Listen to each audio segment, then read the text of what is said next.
บอกไม่ได้โทรไม่ได้โทร Hello everyone welcome to my channel อังคำ channel สบายดีทุกคนเนาะยินดีต้อนรับเข้าสู่อังคำ channel เด้อ แมววาน มื้อนี้เฮาสิมาห่อข้าวต้มบุญบ้านกันเนาะนี่เลย อันบอกอีสุว่าขึ้นเนี่ยปิดภาพโทรศัพท์ก็ได้คักคือคักวะ ตอนนี้มาครึ่งทาง เดี๋ยวเบิ้งหมด นี่เลยข้าวต้ม มีเงินแล้วเหรอ เดี๋ยวสิมาสอนวิธีห่อเนาะเฮียนไปนำกันบ่ได้ว่าสิมาสอน อีร้านย่างไปเอาเป่าอยู่มันปะยุ่งเหรอ2 หน่วย 3 หน่วยปะ ของ ว่าเราหัวพ่อ เอ้ากะสร้างความเอนเตอร์เทนเมนต์เนาะ แอบตัวเองบ่เคยคือเขาอย่าสู้เอา ต้มหัว จริงเหรอ ใช่เบิ้งมาเจ้าบอกเจ้าเขาตื้มนี่มาเอามาเบิ้งข้างๆนะเจ้าเขาตื้มเนี่ยเงินกิบ มีแต่นี่เลย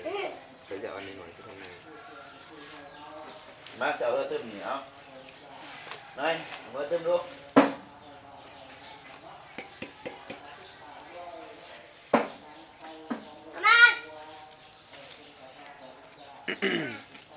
แม่แบบนี้บ่แม่ เอา ทั้งวันพันกีบวาดวาดกระโสงพัน บ่นะ บ่ได้ว่า เสื้อข้าวบวงนึงเสียงคอซั่นนี่ เจ๊ น้อยนึง เป่าได้มีเบอร์4,000เนาะถือ4,000นึง เงินค่อยน้ำเจ้าอันคืนนี่นะเอามา แกนใช่ โอ้ลมไหน เอามา บ่ ต้องมาบอก เอา ห่อเป็นซั่นนี่ บ่มีเงินเหลือย่า ทั่วโลกเสื้อมันยาว ร่วมไหน ตามกระตุ้ม สแกนหลายๆใช่ไหม ลาดกับเสื้อตัดสอง กระเป๋าอันนี้กระเป๋านี่พูดแถวกระโตกระแทบหน่อยฮะขาด ได้บ่แม่ ซับเข้าเสื้อปัญญาต้มก็ต้ม มื้อละเบอร์ขอได้มื้อเด้อเฮามีเหรอเด้อ สิว่าแม่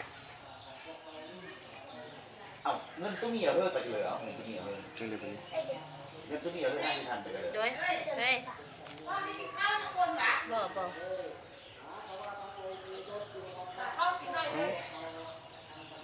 ลูกเอสซื้อก็ได้นะ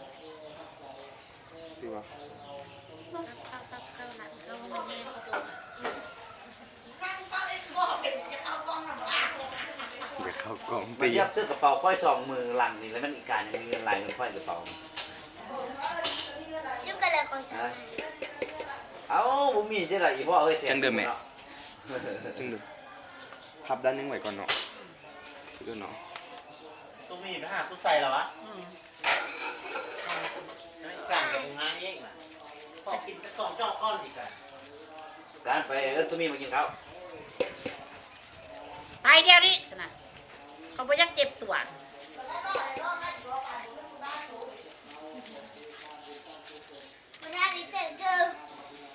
แม่นนางบ่ได้ใส่เกิบ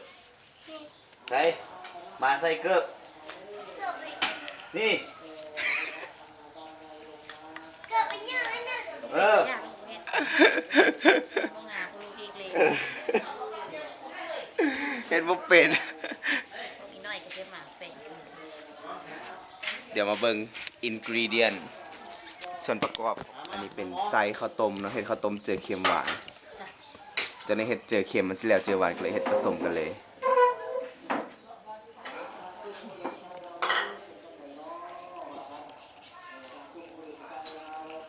อันนี้เป็นผู้เฮ็ด โอ้จะนอนแบบนี้ไปเลยบีบมันคืนนะ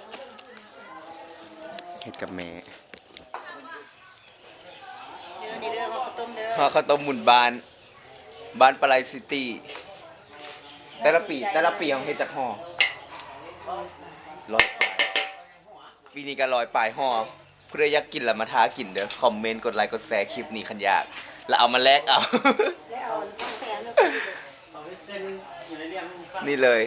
เฮ็ดเจอเค็ม เอาไปแผนทหารก็มาไปเลย อันนี้เนาะเฮาสิมาสอนวิธีขั้นตอนการห่อข้าวต้ม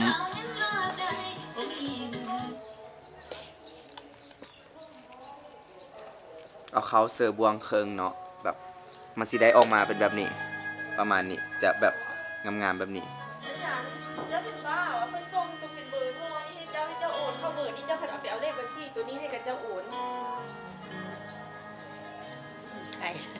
ลงกันมันก็ได้ มันไม่ได้เป็นความคิดของเราความคิดของเจ้าเพราะว่าเจ้าเอามา ตั้งแต่มือที่เฮาเลิกกันตัดขาดสัมพันธ์เรื่องคอยกับเจ้า นับแต่มือที่อายกลายเป็นแฟนเก่า ใจมันบอกทอดเจ้าอยู่บ่น้ำตาซึมยามเขาโอนล เครื่องในขีม ำและแค่ยามบ่อยากออกไปใส่ทุกสิ่งที่เจ้าได้เคยเฮ็ดต่อกับอายมันยังลืมบ่ได้หักมาหลายปีบ่เคย ขั้นตอนการมัดใส่ไม่ตอก ที่ห้องหัวใจอายก็มีเพียงเจ้า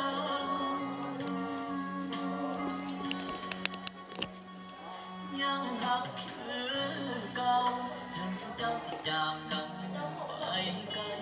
ผู้ว่าเจ้าไปมีแฟนใหม่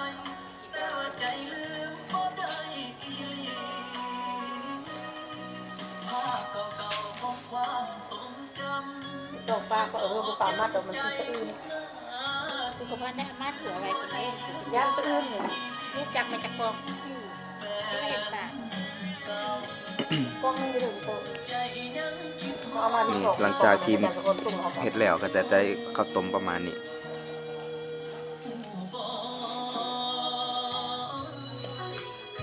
ร้อยสมอง ต้มงานเขากินอ้อยหอน นี่แล้วละพี่บอกว่าเดินลงต้นบอลไปซื้อบ่ได้บทบาทยังจะไม่สัก อันนี้เป็นข้าวต้มที่เอาห่อแล้วเดี๋ยวจะเอามาต้มเดิมมานำมา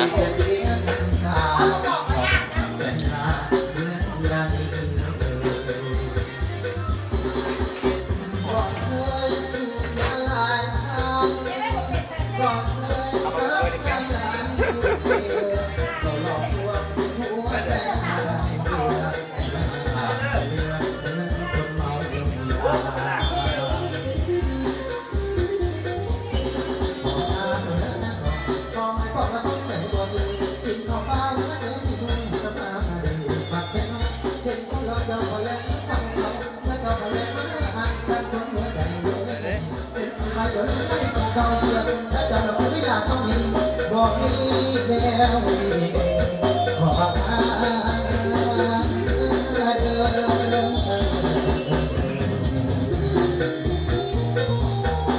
อนี่ระบบไม่เอ้ย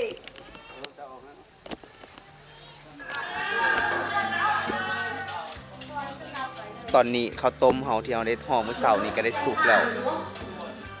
มันยังที่ตายมาล่ะมีงูคนไหนดึงเนาะ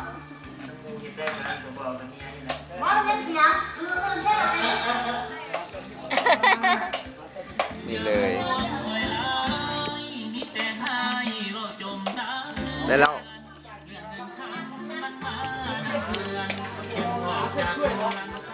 มึงมากินรถกูไม่ใช่จ่ายแล้วมัน